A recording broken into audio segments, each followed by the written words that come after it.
फातिमा की रानी माँ, प्रभु यीशु की माँ, आसरा तू ही है माँ।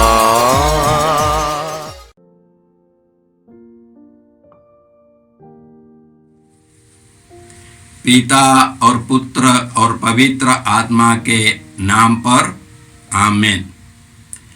क्रिस में प्यारे भाई बहनों, हर साल कलीसिया बालक यीशु के संत तेरेसा का पर्व मनाती है। बताते हैं, संत फ्रांसिस असीसी के बाद कलीसिया को प्रभावित करने वाले, सबसे ज़्यादा प्रभावित करने वाली एक संत है संत तेरेसा। उनका जन्म फ्रांस में 2 जनवरी 1873 को हुआ। उनके माता पिता लुईस मार्टिन और सेले मार्टिन थे। लुईस मार्टिन एक पुरोहित बनना चाहता था। सेले मार्टिन एक धर्मबहीन बनना चाहती थी। लेकिन ईश्वर की योजना के अनुसार उनकी शादी हुई।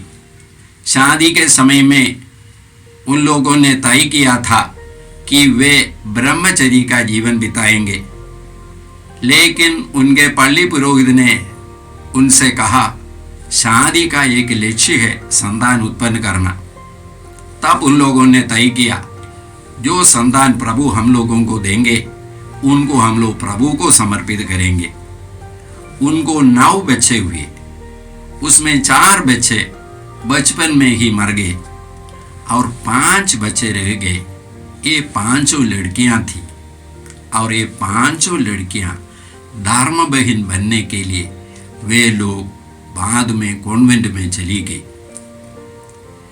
संत तेरेसा 9 साल से कॉन्वेंट में जाना चाहती थी, लेकिन छोटे उम्र में कोई उसे स्वीकार नहीं करेगा।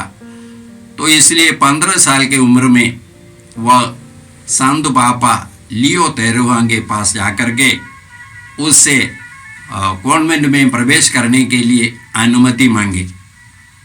तब उन्होंने कहा कि यदि कॉन्वेंट के अधिकारी लोग उनको अनुमति देंगे तो कॉन्वेंट में प्रवेश कर सकते हैं। तो प्रार्थना करते हुए वे आए और कॉन्वेंट के अधिकारी लोगों से अनुमति मांगे और उनको अनुमति मिली।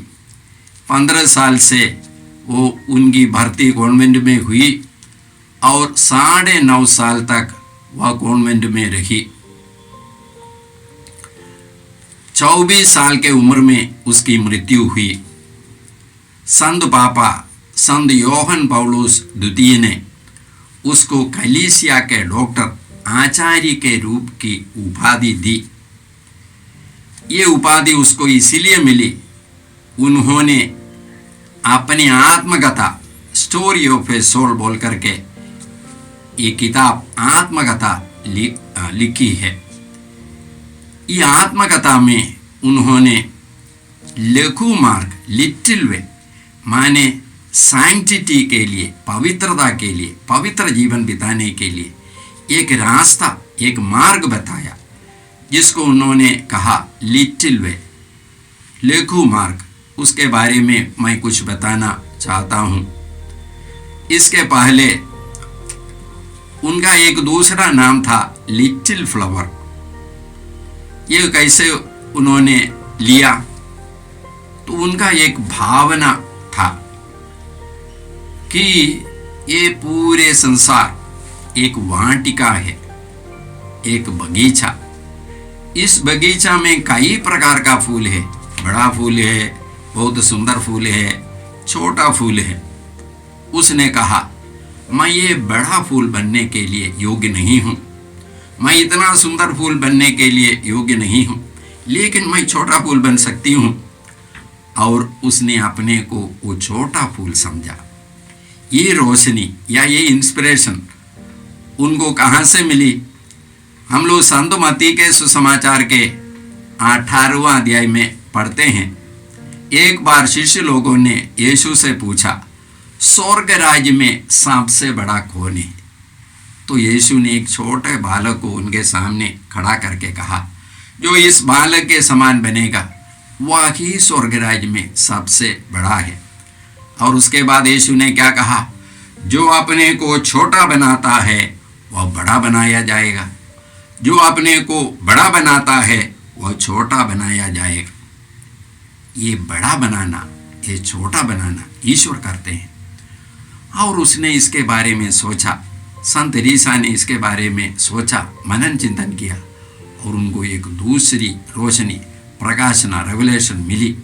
रेवलेशन क्या है कि एक छोटा बच्चा अपने माता पिता पर पूर्ण रीति से निर्भर रहता है। मैं जितना छोटा बनूंगी उतना निर्भर मुझे ईश्वर पर रहना पड़ेगा और ईश्वर मुझे बड़ा बनाएंगे। ये बड़ा बनाने वाला ईश्वर है। तो इसलिए मैं अपने को जितना छोटा समझ सकती हूँ, वास्तव में मैं वही हूँ और मैं वही बनूंगी, लेकिन मैं पूर्ण रीति से प्रभु पर निर्भर रहूंगी। और ईश्वर ने उन्हें बड़ा बनाया। ईश्वर हमको बड़ा बनाते हैं, ईश्वर हमको पवित्र करते हैं, ईश्वर हमको धर्मी बनाते हैं। यही है बाइबल की शिक्षा। और उनके लेखु मार्ग के बारे में जब उन्होंने सोचा, ये पवित्रता के जीवन के बारे में, और जब वह ये बाइबल पढ़ रही थी और उनको अपने जीवन में बड़ी इच्छा थी एक पुरोहित बनने के लिए और एक सुसमाचार प्रचारक, जैसे संत फ्रांसिस सेवियर है उसी प्रकार का एक सुसमाचार प्रचारक, मिशनरी बनने के लिए, एक शहीद बनने के लिए, ये सारी इच्छाएं उनके जीवन में थी। लेकिन उनको मालूम था ये सब मैं नहीं बन सकूंगी।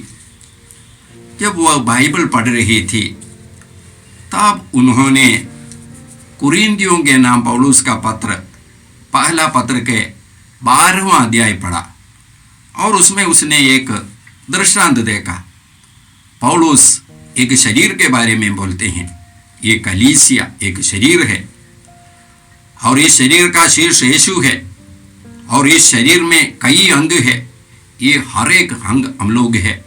तुरंत उनको मालूम हो गया ये हाथ पैर नहीं बन सकता है, लेकिन हाथ पैर को सहयोग दे सकते हैं। और उसने इसको पढ़ा, मैं आपको पढ़ करके सुनाता हूँ। कुरिन्थियों के नाम पत्र, पहले पत्र के 12वां अध्याय का 29वां वाक्य। क्या सब प्रेरित है? सब भविष्यवक्ता है? सब शिक्षक है? सब चमत्कार दिखाने वाले हैं? सब स्वस्थ करने वाले हैं? सब भाषाएं बोलने वाले हैं? सब व्याख्या करने वाले हैं? आप लोग उच्चतर वरदानों की अभिलाषा किया करे। मैं अब आप लोगों को सर्वोत्तम मार्ग दिखाना चाहता हूं। तो उसने देखा ये सर्वोत्तम मार्ग ये क्या है। फिर 13वां अध्याय में क्या है? भ्रातृ प्रेम के बारे में है, प्रेम के बारे में है। और वहां पर क्या लिखा है? वहां पर लिखा है, यदि मैं देवदूतों की सारी भाषाएं बोलूं, मनुष्यों की सभी भाषाएं मैं बोलूं, लेकिन मुझ में प्रेम नहीं है, मैं खनखनाती घड़ियाल और झंझनाती झांझ मात्र हूं।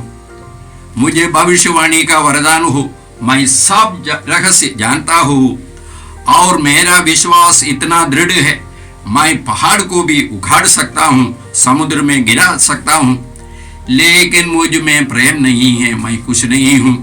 मैं अपनी सारी संपत्ति सेवा में मैदान में कर दूं और अपने शरीर भी मैं भस्म होने के लिए मैं अर्पित करूं, लेकिन मुझ में प्रेम नहीं है, मैं कुछ भी नहीं हूं। तो उसको मालूम हो गया ये प्रेम है जीवन, ये प्रेम मैं कर सकता हूं, ये उनको मालूम हो गया। हम लोग मदर तेरेसा के बारे में पढ़ते हैं। मदर तेरेसा ने बालक यीशु के संत तेरेसा को अपना नमूना बनाया था और ये मदर तेरेसा ने कहा है बालक यीशु के लेखु मार्ग के बारे में। और मदर तेरेसा ने ऐसा कहा, ईश्वर हम लोगों से बड़े बड़े कार्य नहीं चाहते हैं। ईश्वर चाहते हैं कि हम लोग हर कार्य बड़े प्रेम से करें। ईश्वर नहीं चाहते हैं हम लोग बड़े बड़े कार्य करें। यह ईश्वर की योजना नहीं है। सब लोग बड़े बड़े कार्य नहीं कर सकते हैं, लेकिन ईश्वर चाहते हैं हम हर कार्य बड़े प्रेम से करें। यही है लघु मार्ग। हर कार्य हम लोगों को बड़े प्रेम से कर सकते हैं। बालक यीशु के संत तेरेसा ने कहा, मैं ये कर सकती हूँ। मैं छोटा कार्य भी, मैं एक सुई जमीन से उठाती हूँ, इसको भी मैं बड़े प्रेम से कर सकता हूँ। विशेष करके उन लोगों के लिए, माने मेरे शरीर के उन अंगों के लिए, उनकी भलाई में, उनके प्रभु की आशीष मिलने के लिए मैं कर सकती हूँ। मैं इस दुनिया के हर व्यक्ति के लिए, उनकी आत्मरक्षा के लिए, उनके अनंत जीवन के लिए मैं हर कार्य मैं कर सकती हूँ। मैं प्रार्थना कर सकती हूँ और मैं करूँगी, ऐसा उन्होंने कहा। एक दूसरी बात उन्होंने कहा ये लघु मार्ग में, ये भी महत्वपूर्ण है। जब हम लोग प्यार करना चाहेंगे या प्यार का जीवन, प्रेम का जीवन बिताना चाहेंगे, हमको दुख सहना पड़ेगा। बिना दुख का प्रेम नहीं है। यदि हम लोग ईश्वर को प्यार करना चाहते हैं, हमको दुख सहना है, हमको अपने स्वार्थता से मरना है, अपने भाई बहनों को प्यार करना चाहते हैं, हमको अपनी इच्छा से मरना है, हमको दुख सहना पड़ेगा। वो छोटा सा एक उदाहरण संत तेरेसा बोलती है कि एक बार सब सिस्टर लोग मिलकर के वे लोग कपड़ा धो रही थी, और उसमें एक सिस्टर उनके बिल्कुल सामने खड़ी होकर के मैंने कपड़ा धोती थी। जानबूझ करके उनके शरीर में और उनके मुंह में, तेरेसा के मुंह में, तेरेसा के शरीर में क्या है, ये साबुन का पानी पहुंचाने के लिए इसी प्रकार कपड़ा पानी में डाल करके वो मारती थी। लेकिन तेरेसा ने उसे कुछ नहीं कहा और प्रभु को धन्यवाद दिया, उसके लिए प्रार्थना की और उसे अपने मन में किसी प्रकार का वैर भाव नहीं रखा। एक उदाहरण स्वरूप इसी प्रकार जब हम लोग बड़े प्रेम से हर कार्य करना चाहेंगे तो हमको अपनी स्वार्थता से मरना पड़ेगा। और इस लघु कार्य में एक दूसरे महत्वपूर्ण छिपा हुआ है। वह क्या है? हम लोग बहुधा अपने पास्ट अतीत के बारे में सोच करके हम लोग दुखी रहते हैं और भविष्य के बारे में सोच करके हम लोग चिंतित रहते हैं। ये लघु मार्ग प्रेजेंट में, वर्तमान में हम लोग जीवन बिताते हैं। जीवन बिताने का एक मार्ग है, माने अभी का कार्य इसी वक्त स्वीकार करना, इसी वक्त ईश्वर के कार्य ईश्वर के हाथों से स्वीकार करना और बड़े प्रेम से इसी वक्त का कार्य हम लोगों को करना, क्योंकि हमको काल जो होने वाला है ये हमारे हाथ में नहीं है। जो बीत गया है अभी हमारे नियंत्रण में नहीं है। हम लोग कुरिन्थियों के नाम पौलुस के दूसरे पत्र के 6 अध्याय में इसी प्रकार पढ़ते हैं, उपयुक्त समय में मैंने तुम्हारी सुनी, कल्याण के दिन में मैंने तुम्हारी सहायता की। और देखिए अभी उपयुक्त समय है, अभी कल्याण का दिन है, अभी उपयुक्त समय है। Today is the day of salvation, now is the time of grace, now today, आज। तो ये आज को स्वीकार करना, ये आज में जीवन बिताना, ये आज के हर कार्य को ईश्वर के हाथ से स्वीकार करके बड़े प्रेम से करना, यही है हम लोग प्रेजेंट में, हम लोग वर्तमान में जीवन बिताना सीखेंगे। तो बालक यीशु के संत तेरेसा का ये लघु मार्ग यही है। हम लोग आज प्रभु से प्रार्थना करते हैं इन सभी संतों के लिए। ये जो बात संत तेरेसा ने, बालक यीशु के संत तेरेसा ने हम लोगों से कहा, जो हम लोग एक शरीर है, शरीर के अंग है, स्वर्गवासी लोग, ये हमारे शरीर के अंग है, हमसे जुड़े हुए हैं, क्योंकि हमारा शीर्ष यीशु है। ये लोग सब लोग यीशु के अधीन है। जो शोधकाग्नि में है, अपने शुद्धिकरण की प्रक्रिया में है, वे लोग हमारे अंग है। यीशु के शरीर कलीसिया के अंग है। और जो लोग इस दुनिया में है, जो हमसे जुड़े हुए हैं, हमारे विश्वासी लोग, हम एक दूसरे से जुड़े हुए हैं। हम लोग कैसे एक दूसरे की मदद करेंगे? जब मैं अपना कार्य बड़े प्रेम से ईश्वर के योजना के अनुसार मैं करूँगी, तब मैं एक दूसरे के, मैं अपने संपूर्ण शरीर का मददगार बन जाता हूँ या बन जाती हूँ।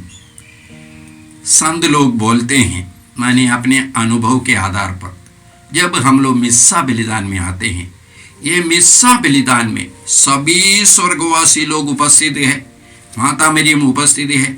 वहाँ पर मेमने का बलि होता है। ये मेमने के बलि, जहाँ पर मेमना यीशु हमसे एक हो जाते हैं, यीशु हम हमारे शरीर से, हमारे रक्त से एक हो जाते हैं। ये बलि स्वर्ग में भी होता है।